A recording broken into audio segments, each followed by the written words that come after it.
I have many clients who, grew up in very, more poor, or at least, middle class to below average middle class. And no matter how much they have, no matter how much I tell them, like, hey, you guys are going to be fine. You can retire in your mid 50s. You can do it. They can't overcome it. They can't say, no, I need to save. I need to do more. I need to do more. And so I'm doing everything I can to say, look, hey, I'll run the money. I'm going to run the Monte Carlo numbers and run this simulation and that simulation and all the number crunching that this beautiful, elegant software can do. Still, it does not. I mean, some people are able to, like, good, I'm out, great. But there's definitely a lot of people that just still can't overcome inside of them to say, look, I don't want to go back there. And I'm like, okay, no matter what happens, you're not going back there, but they still don't see it, or they still don't take that leap. I'm not sure I call that a behavioral finance thing as much as an emotional trauma. Like, that's a response to trauma, right? That I don't trust, right? There's something they're not trusting. And it was really hard for me to decide to leave Morgan. I mean, for a whole host of reasons. But some of it was just like this existential dread that I would drown if I let go of the edge of the swimming pool. I mean, that was finally the metaphor that popped into my head when I was thinking about this. And it was just this, like, part of it was like, who will I be if I'm not, Ann Lester, head of retirement?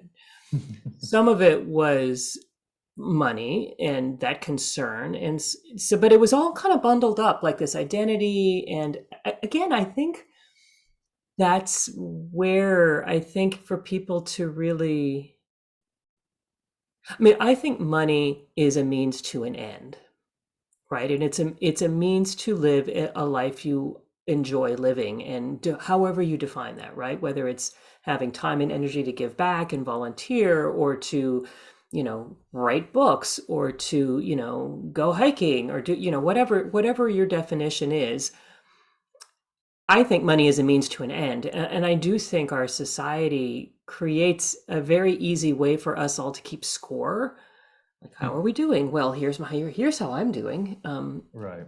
And it's kind of meaningless, right? It's kind of a game. You might as well keep score with, poker chips, right? I mean, right. Yeah. but it's really seductive, and it's really easy to measure. This is another thing. I mean, we can talk about performance and target date funds sometime, but like, I do think it's really easy. Maybe this is the behavioral tick, right? You end up putting a lot of credence and energy in things that are easy to measure.